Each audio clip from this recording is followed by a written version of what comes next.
Have you ever noticed how one careless comment, one roll of the eyes, or a dismissive tone from someone can hijack your entire mood? It throws you off. Suddenly, you're not thinking clearly. You're replaying the moment, rehearsing comebacks, feeling angry, insecure, distracted. But here's the truth no one tells you.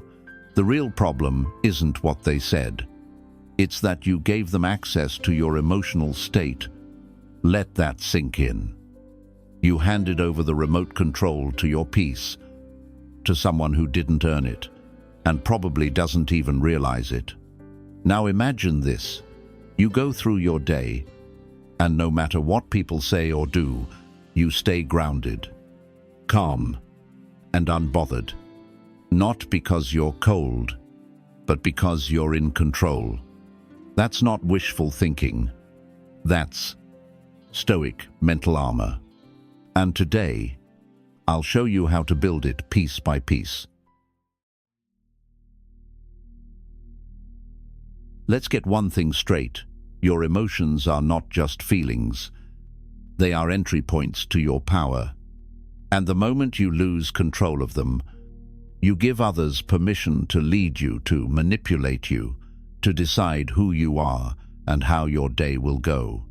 That's why emotional mastery isn't just some feel-good idea. It's a survival skill in a world designed to trigger you. Now here's the good news. You can train your emotions just like you train your body, just like you train your focus. You can become mentally stronger, calmer, sharper. That's what Stoicism is about. It's not about pretending not to care. It's not about becoming numb. It's about learning to respond with precision, not react with emotion. It's the ability to hold the line, even when everything around you is trying to pull you off center. In this video, I'm going to give you 10 Stoic street strategies to help you do exactly that. These are practical, battle-tested tactics used by ancient warriors and modern thinkers alike to stay calm, unreadable, and completely in control. By the end, you'll know how to walk through emotional fire and never get burned. Let's build your unshakable mind.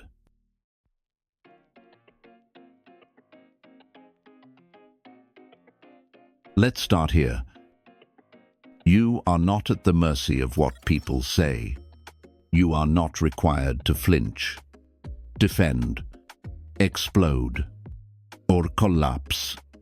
Even when they disrespect you, even when they cross the line, because your emotions, they don't belong to them. They belong to you. But most people don't live that way.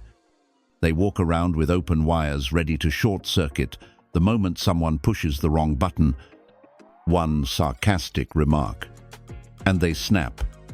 One judgmental glance, and they spiral. They spend hours replaying what someone said, and none of it changes a thing. Why? Because they've forgotten the gap, the sacred pause, the stillness between what happens and how you respond. And that space, that little slice of awareness, is the exact point where power begins. Now listen carefully. When something triggers you, you don't have to go straight into reaction mode. You don't have to fight, defend, prove, or protect. You can do something most people never learn to do. You can pause. You can choose. You can hold that moment in your hands and design your response instead of defaulting to it. Because reactivity is slavery, but intentional response, that's freedom. Let me give you a framework simple. Boot, deadly effective. Step 1. Name the emotion. Don't ignore it. Don't suppress it. Just call it out. I feel disrespected. I feel dismissed. I feel angry. When you name it, you separate yourself from it. You stop being inside the storm and start standing above it. Step 2. Ask a strategic question. What story am I telling myself right now? Is this person really attacking me, or am I taking it personally because of something old and unresolved? Do I gain anything by reacting? This single step can save you hours of regret. Step 3. Choose your response based on values, not emotion. If you value peace, respond with calm. If you value clarity, respond with logic.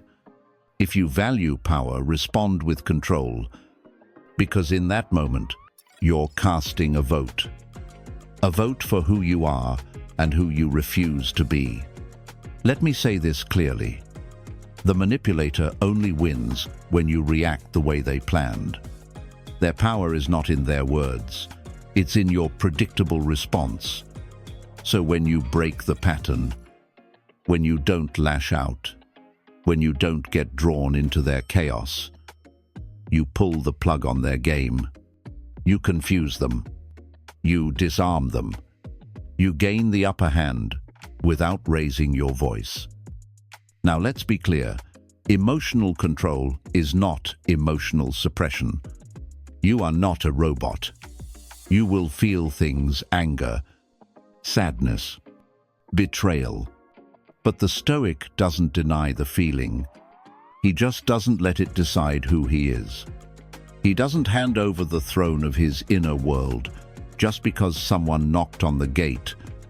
So the next time someone tries to provoke you, don't rush to speak. Don't rush to strike back. Pause it, even if it's just 1 second.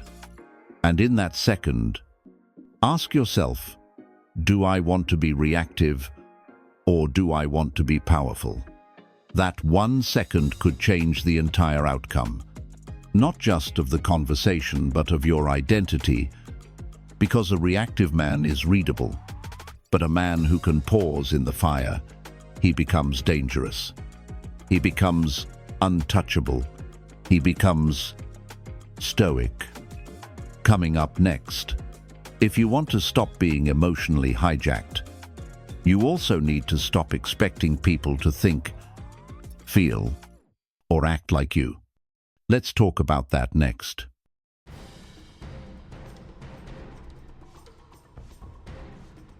Have you ever felt genuinely disappointed in someone? Not because they did something cruel, but because they didn't do something you would have done. You stayed up late when they needed to talk, but when your world fell apart, they didn't even text. You remembered their important day. They forgot yours. You showed up, and they didn't. And you think to yourself, I would never do that to them. And maybe that's true. But that line of thinking, that's the trap. It's the belief that people should treat you the way you would treat them. That if you care, they will too. That your level of awareness, kindness, and effort will naturally be matched. But it won't. Not always. Not even often. Because not everyone is built like you. Not everyone shares your sense of loyalty. Not everyone has your emotional code. We all walk through life carrying invisible rule books, unspoken expectations for how others should behave. If I'm honest, they'll be honest. If I support them, they'll support me. If I'd never ghost them, they won't ghost me. But the world doesn't run on your rule book. It runs on reality. And reality is this. People don't act based on what you would do. They act based on who they are, their history, their habits, their capacity, their character.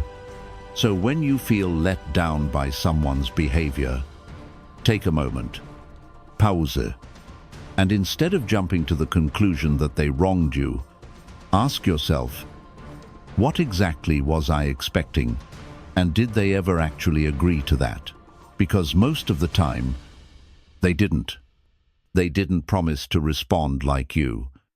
They didn't sign up to meet your emotional standard. You assumed they would, because that's what you would do. But assumptions are silent contracts, and when they're not met, they turn into emotional resentment. And here's the dangerous part.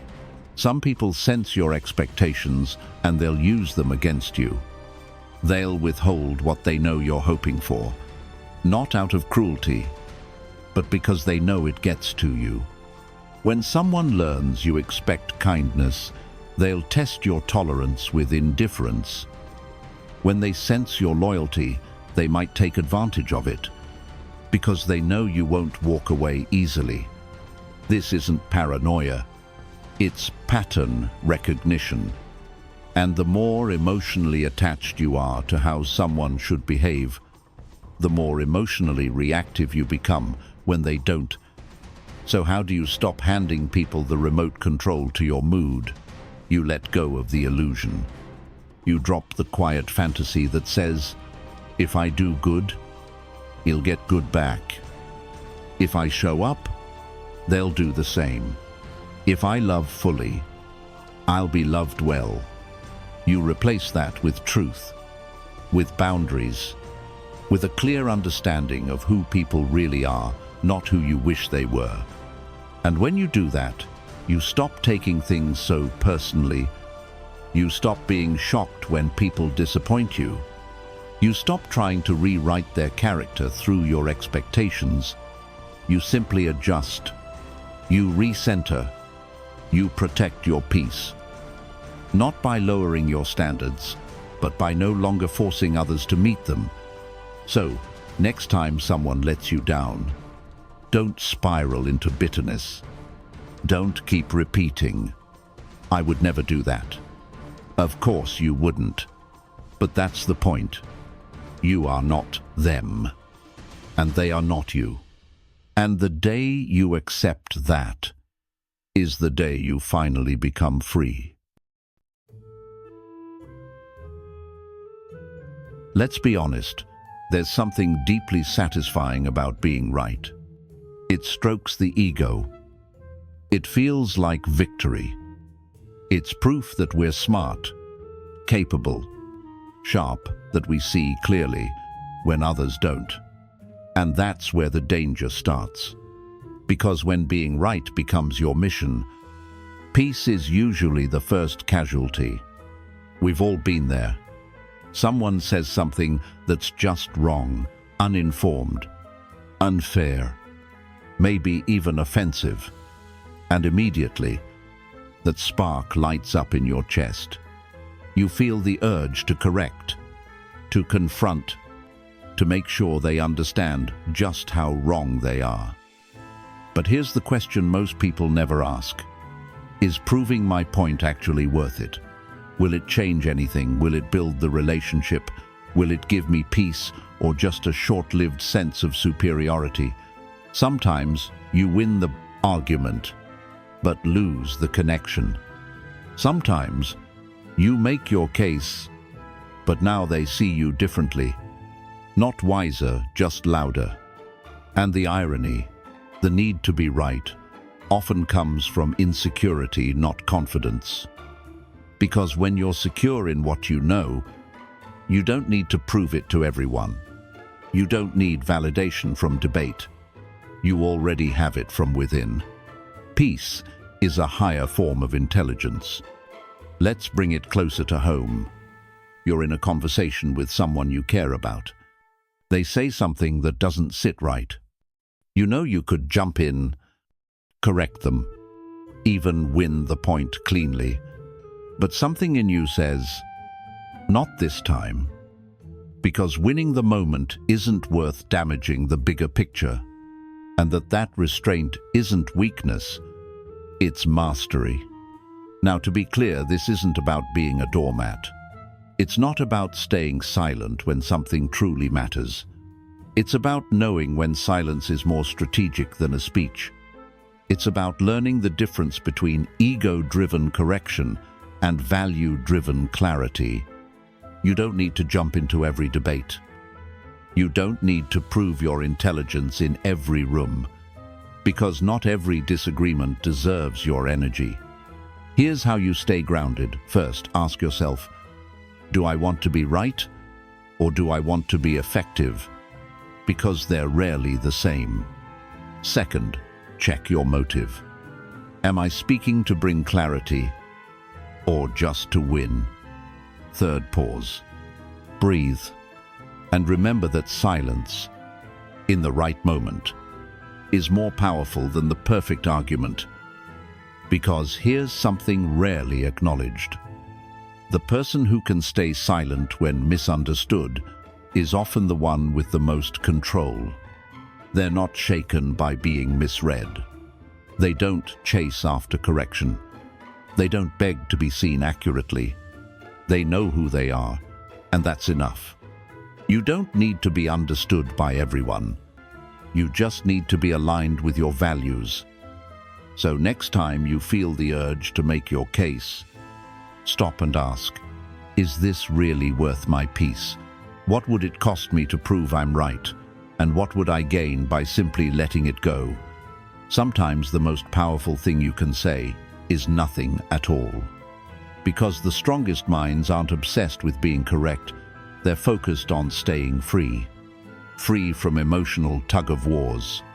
Free from the trap of validation. Free from the constant need to explain yourself. You don't have to win every argument. You don't have to fix every falsehood. You don't have to respond to every misperception. Sometimes, the real win is walking away with your energy intact and your peace undisturbed.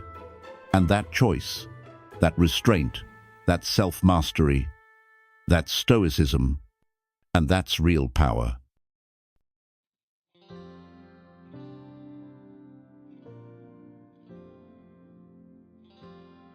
Written in natural American English, with a voiceover tone that is calm, introspective, and quietly powerful, just like someone speaking directly to the listener's deeper self. People will form opinions about you. They'll judge you before they understand you. They'll define you based on a moment, not your story. They'll reduce you to a version of yourself that's easier for them to label, to dismiss, to fit into their worldview. But here's the reality. No one knows you well enough to define who you are.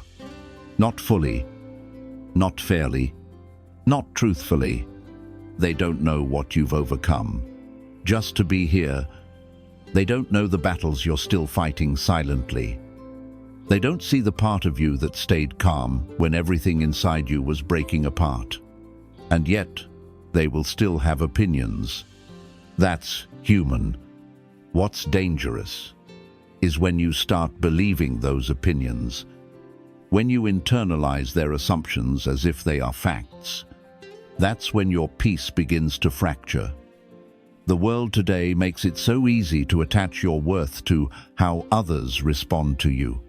You speak your truth and wait for likes. You make a move and wonder if it was accepted. You walk into a room and scan the faces for approval. And just like that, you become dependent. But if you let other people define you, you also give them permission to destroy you. True self-worth doesn't come from being seen. It comes from standing in truth even when no one sees you at all.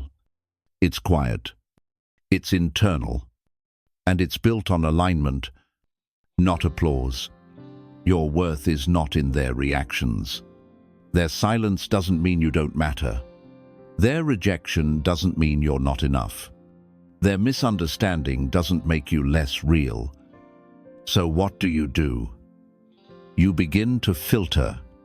Not every opinion deserves entry. Not every comment should touch your spirit. You ask, who is this person? Do they live by values I respect? Do they see me clearly, or just through the lens of their own insecurity? Most people don't criticize you from a place of clarity. They criticize you from the lens of their own unresolved pain. What you hear is, "You're too much.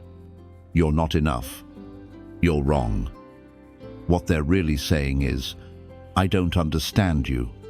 You make me uncomfortable. You remind me of a part of me I haven't healed. That's not yours to carry." Then you separate truth from opinion. Just because they said it confidently doesn't mean it's real. Just because they posted it publicly doesn't mean it reflects anything meaningful. Just because they disapproved of your boundary doesn't mean the boundary was wrong. And just because they don't like who you're becoming doesn't mean you're on the wrong path. Next, you ground your worth in what actually matters: your actions, how you treat people, how you carry yourself, how you respond when no one's watching. You don't become valuable by being noticed. You become valuable by becoming solid, steady, rooted, centered. Let them say what they will. You're not here to be understood by everyone. You're here to become someone who doesn't need to be. Living for other people's approval is one of the most dangerous things you can do to your spirit, because it's a slow erosion of your voice, of your instincts, of your truth. You bend, you shrink, you hesitate just in case they might not approve. And little by little, you disappear from your own life. You were never meant to live that way. So, take it back. Take back your clarity. Take back your center. Take back the right to define yourself without the noise. And when someone tries to shrink you down to fit inside their comfort zone, smile and keep growing anyway. That's not defiance. That's self-respect. That's stoic power. And that's where real peace begins.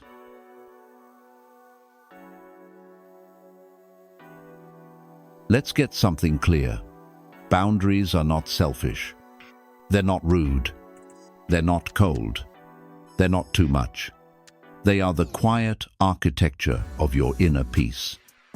If your energy is leaking, your focus scattered, your days hijacked by obligations that drain you, look at your boundaries, or, more accurately, your lack of them. You weren't meant to be available 24/7. You weren't built to carry everyone's burdens. You weren't designed to be a landing pad for every last-minute request, every emotional emergency, every person who doesn't know how to manage themselves. But when you don't set clear limits, you become exactly that. And then you wonder why you feel exhausted, resentful, invisible. Because people will take as much as you let them. Even the kind ones. Even the ones you love. It's not that they're malicious. They just don't know your limits if you never speak them. So here's a hard truth.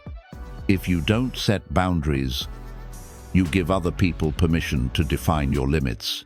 For you, they'll decide how late it's okay to call, how much help you're supposed to give, how often you're expected to say yes, no matter what it costs you. And every time you stay silent, you reinforce the idea that your time is negotiable, your energy is unlimited, and your needs don't matter. That's not humility. That's self-erasure.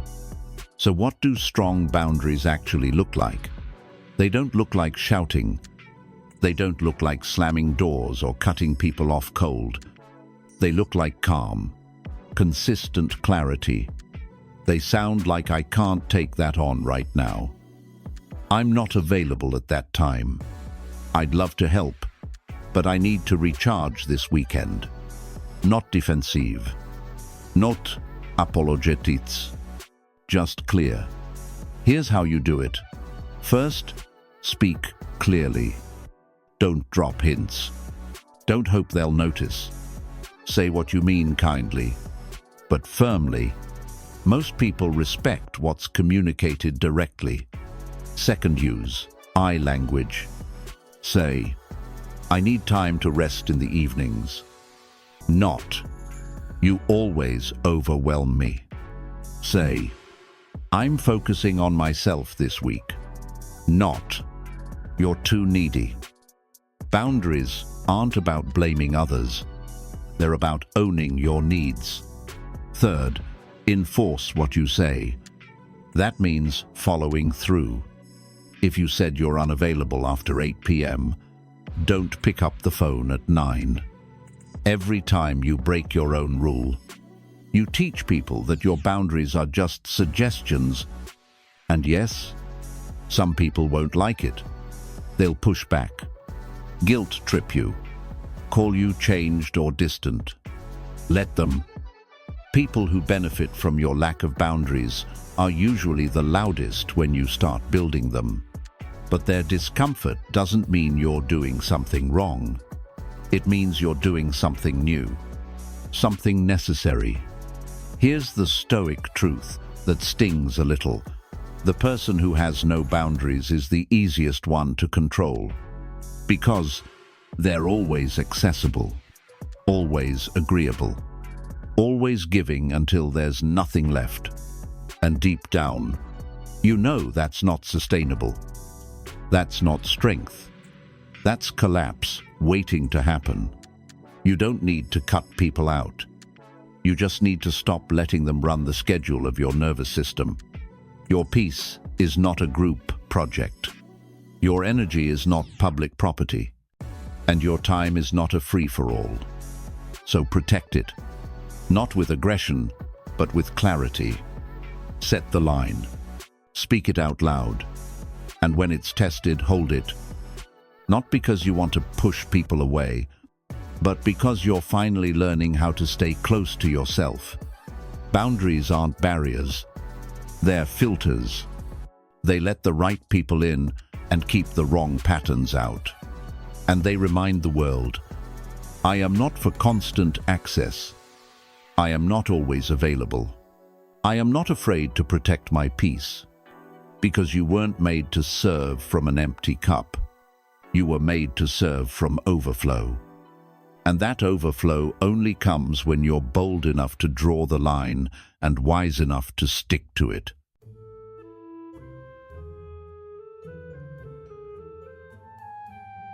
Everyone has an opinion about your choices, your appearance, your tone, your silence, your confidence, your hesitation. The world is full of commentary, full of unsolicited advice, full of people who think they know who you are, based on one glance, one moment, one version of you they made up in their mind. But here's the truth. Their opinion is not your compass. It's their map drawn from their fears, their biases, their story. And if you let it guide you, you'll spend your life walking in circles on roads that were never meant for you. Every judgment you face is a test, a quiet question life asks you. Are you still anchored to your truth, or will you drift the moment someone frowns, because people will frown? They'll question your confidence. They'll mock your silence. They'll twist your strength into arrogance and your humility into weakness. And if you're not grounded, if you haven't learned how to filter noise from truth, you'll start to shift. Not because you're wrong, but because you're reactive. So how do you protect your focus from being hijacked by what others think? Start here. Step 1. Trace the emotional reaction.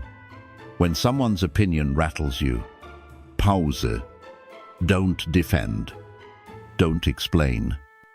Just ask, why is this hitting me? Is it touching a wound I haven't healed? Is it stirring up something I still feel uncertain about in myself? Because often, it's not the opinion itself, it's what it reveals about your relationship with yourself. Step 2. Check their authority. Before you internalize their feedback, ask, who are they to me? Do they live in alignment with values I respect? Do they understand me? or just think they do. Not everyone deserves to shape your self-image. Some people haven't earned the right to speak into your direction. Their judgment says more about their limits than your potential. Step 3. Return to your own compass. When the noise gets loud, recenter. What do I believe? What am I working toward? What matters to me that no one else has to approve of? Because at the end of the day, you are the one living with the consequences of your decisions, not them. You carry the weight. You wake up in your life, not in their commentary. So, walk your path, not for applause, not for validation, just because it's yours. When you build your life around being liked, you lose the sharpness of your direction. You say yes when you mean no. You smile when something hurts. You stay quiet when your voice could change everything, and all of it just to stay approved. That's not peace. That's performance. And performances always end in burnout. There's a difference between being open to feedback and living in fear of judgment. The first grows you. The second imprisons you. And the longer you let opinions steer the ship, the further you drift from yourself. So stop handing your focus to people who haven't earned your attention. Stop rewriting your direction every time someone frowns at your pace. You were never meant to be molded by approval. You were meant to be led by principle. And sometimes that means walking ahead of the crowd without needing their applause to feel right about where you're going. Let them misunderstand. Let them talk. Let them have their opinions. Because at the end of the day, you're not here to be understood by everyone. You're here to be true to yourself. Unshakable, unmoved, unbothered. That's how you walk with power, not to impress the crowd behind you, but to honor the fire inside you. Silence is misunderstood. People think silence means surrender. That if you don't respond, you're weak, passive, afraid. But that couldn't be further from the truth. Silence isn't the absence of a response. It's the highest form of response. Because it says, I heard you. I see what you're doing. But I refuse to play your game. That's not weakness. That's power. There's a certain kind of strength that lives in silence. Aquiet, deliberate kind. The kind that doesn't flinch, doesn't chase, doesn't try to control the narrative because it doesn't need to. And that kind of strength is rare because most people react loudly, emotionally, instantly. Someone insults them, they strike back. Someone disrespects them, they raise their voice. Someone misunderstands them, they rush to defend themselves. But silence takes restraint. It takes presence. It takes the ability to stand still in the fire and not let the flames touch your composure. Let's be clear, choosing silence doesn't mean you're ignoring the problem. It means you're choosing not to escalate it. It doesn't mean you're avoiding conflict. It means you're mastering it. Because silence removes the fuel. The moment you stop feeding the tension, it begins to starve. And now, the person trying to provoke you has nothing to work with. No reaction. No pushback. No emocional leverage. Just a mirror. Reflecting their own behavior back at them. And that mirror, that's what most people can't handle. So how do you use silence like a weapon? First, pause. When something triggers you, don't respond immediately. That space between stimulus and response is where all your power lives. Second, observe. Read the situation. Is this person trying to provoke you? Are they projecting their own pain? Are they worth your energy, or are they just loud? Not everything requires a rebuttal. Not every attack deserves attention. Third, only speak when your words lift the room. If what you're about to say doesn't restore clarity, doesn't raise the energy, doesn't reflect the strength you want to embody, stay quiet. Because sometimes the most commanding thing you can do is say nothing at all. Silence doesn't just protect your energy, it also reveals your power, because the one who controls their tongue controls the room. People feel it. When you're calm, measured, unshakable, they notice. Even if they never say it, they respect it.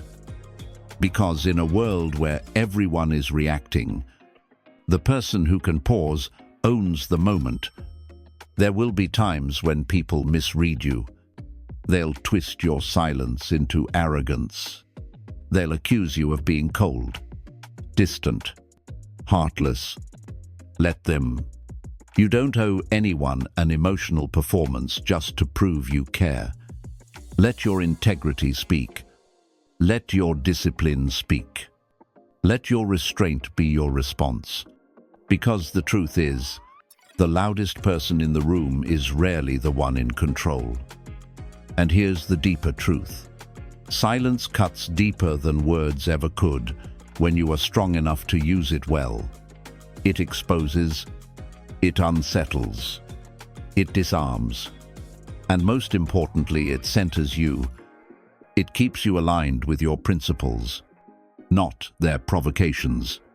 So the next time someone pushes your buttons, don't reach for a comeback. Don't rush to have the last word.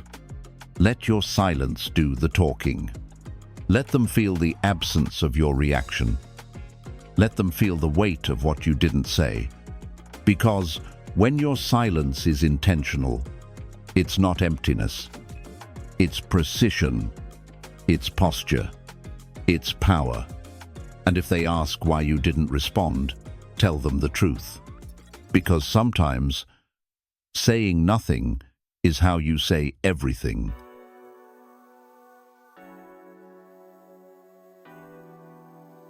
You can't feel grateful and angry at the same time. That's not philosophy. That's neuroscience. That's emotional reality. When you step into gratitude truly, fully, anger can't breathe there. Resentment loses its footing. Negativity weakens. Because light and shadow don't share space. One pushes the other out. But let's be real. Gratitude is easy when life feels good. When things are flowing. When people are kind. When the outcome is in your favor. But when you're stressed, when things fall apart, when someone crosses the line, that's when gratitude becomes hard and powerful. Because it becomes a choice, a reframe, a shift in direction when your emotions want to spiral downward. Think about it. You're stuck in traffic, running late. Everything's moving slow, and so is your patience. Then, in that moment, you pause, take a breath, and think, at least I have a car. At least I'm safe. At least I get to live this day. Even if it's frustrating, it sounds small. But that tiny shift can reset your entire emotional state. Not by denying the problem, but by reminding you, this moment is bigger than just my irritation. This is why gratitude isn't weakness. It's not naive optimism. It's not spiritual bypassing. It's perspective under pressure.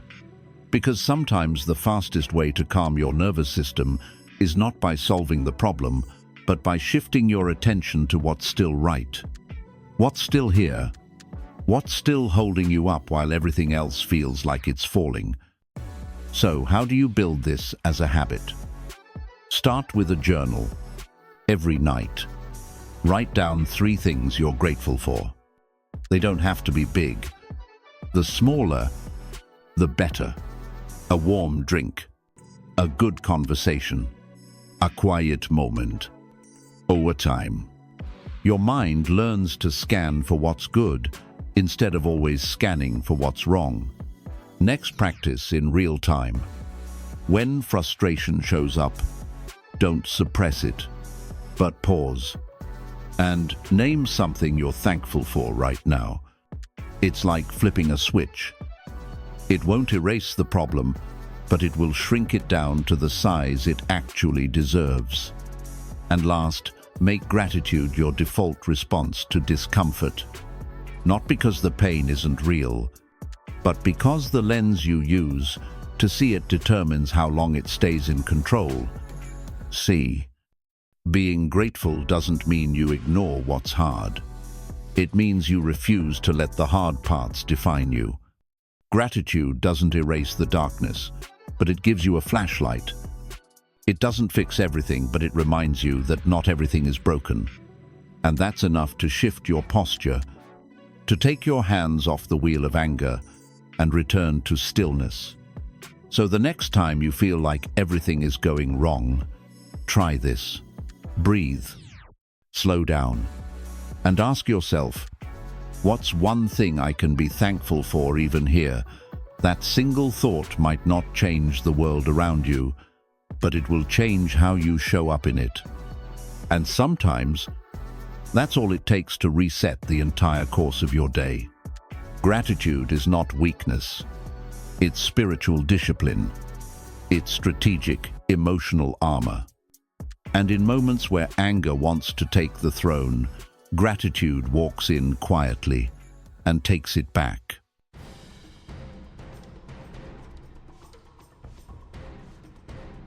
Criticism hurts, even when it's true, even when it's delivered kindly, even when deep down, you know, you needed to hear it. That sting, you feel it's real. Because no one likes being told they missed the mark, that they could have done better, that they weren't at their best. But what if that sting wasn't something to avoid, but something to investigate? What if criticism, instead of being a threat, became a tool, a mirror that reveals what you couldn't see on your own? The problem isn't the criticism itself, it's how quickly we take it personally. How we make it about our identity instead of our opportunity. We hear, "You made a mistake," and our mind twists it into, "You are a mistake." But those aren't the same thing. And the moment you learn to separate who you are from what you did, everything shifts. So here's the mindset shift. Not every piece of feedback is accurate, but almost every piece contains a signal, even if it's 90% noise, that other 10% might be exactly what you need to grow. You just have to be humble enough to hear it, and wise enough to know what to do with it. Let's make it practical. First, separate the message from the messenger. Ask yourself, what's actually being said here? Not how it was delivered, not who said it.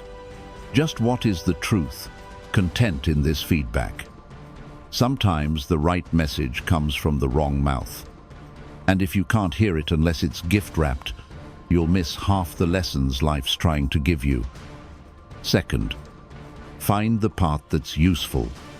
Even if the tone was harsh, even if it came from someone you don't respect, even if they said it to hurt you, ask, what about this is true? What part of this makes me uncomfortable? Because it might be accurate. That discomfort, that's where the growth lives. Not in defensiveness, but in honest reflection. Third, write down what you can improve. Yes, literally. Turn criticism into data. Don't let it float in your head like a storm. Turn it into something you can work with. You're not here to be flawless. You're here to be evolving. And the fastest way to evolve is to listen even when it stings. Some of the best growth you'll ever experience won't come from praise. It'll come from the people who challenged you, questioned you, even underestimated you. Because sometimes your critics see your blind spots before your friends do. And if you're wise enough to stop defending, you just might learn something from the very person who tried to tear you down. Here's the paradox. The more emotionally mature you become, the more you can use your critics as silent guides. Not because they're always right, but because you've trained yourself to extract truth from tension, to ask the hard questions, to sharpen the dull edges, to keep growing, even when it's uncomfortable. So the next time someone critiques you, don't get defensive. Get curious. Ask yourself, what can I take from this that makes me better? Because that one shift from reaction to reflection turns criticism from a weapon into a resource. And that's what Stoic strength looks like. Holding on feels strong at first. Holding on to the grudge, to the betrayal, to the moment they crossed the line. It feels like protection, like you're keeping your guard up so it won't happen again. But here's the truth. The longer you hold on, the more you carry what was never yours to keep. And slowly, quietly, you let someone else live in your mind without paying rent. They're out living their life. Meanwhile, you're still replaying the moment, still rehearsing what you should have said, still trapped in the pain they left behind. And for what they're not suffering, you are. Letting go doesn't mean it didn't matter. It doesn't mean you excuse what they did. It doesn't mean you were okay with it. Letting go simply means you're no longer willing to drag their weight into your future. It means you're choosing peace over punishment, freedom over friction, self-respect over retribution. Most people think holding on is strength. But strength, real strength, is walking away from what no longer serves your growth. Not out of weakness, but out of wisdom. You realize there's no clarity in resentment, no healing in rumination, no peace in replaying what's already done. So you make a decision. You stop trying to rewrite the past and start reclaiming the present. So, how do you actually let go? Not just in theory, but in practice. Step 1. Acknowledge the emotion. Don't fake it. Don't force peace. Admit how it made you feel. Angry, betrayed, hurt, embarrassed. Let it rise. Name it. Feel it fully, without judgment. Because what you suppress controls you. What you confront loses power. Step 2. Redefine the experience. Ask yourself, what is this here to teach me? What part of me needed to go through this so I could become stronger, clearer, sharper? Don't get stuck asking why they did it. You'll never get a satisfying answer. Ask what you gained by moving through it. Maybe it taught you boundaries. Maybe it showed you your resilience. Maybe it was the moment you finally stopped tolerating less than you deserve. Whatever it is, reframe it into fuel. Step 3. Choose now. The present. Not the version of you that was hurt, but the version of you who's healing. Because the future doesn't live in the past. It begins the moment you decide to stop looking back. Letting go isn't forgetting. It's remembering differently. It's looking at the scar and seeing strength, not shame. And here's the truth. Most people never tell you. Every stronger version of yourself begins with a moment of release. You don't become powerful by adding more. You become powerful by dropping what no longer fits. The bitterness, the old stories, the weight of being wronged. You don't have to carry it anymore. So take a deep breath and picture it, you, walking forward lighter, more focused, unburdened by what they said, what they did, what they never apologized for. Not because they changed, but because you did. You decided that your peace is worth more than the pain. You realize that letting go isn't about giving them freedom. It's about finally giving it to yourself. And that is the moment you take back control.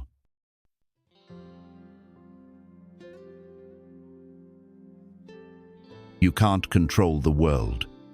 You can't control what people say, or how they act, or what life throws your way. But you can always control one thing: how you respond. And that is where your true power begins. Not in being untouchable, but in becoming unshakable. Not in having perfect days, but in showing up with discipline, clarity, and calm when things go sideways. This is emotional mastery. Not perfection, but presence. Not suppression, but sovereignty. And it's not something you arrive at once. It's something you build every day. With every pause, every boundary, every silent choice to walk away from chaos instead of feeding it. So, if this message landed with you, leave a comment, share it with someone who needs it, and carry this one reminder with you.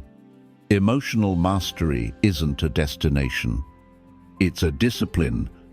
Practice it like your peace depends on it, because it does. Thanks for watching. Take care of your mind, protect your energy, and keep showing up as the calmest force in the room.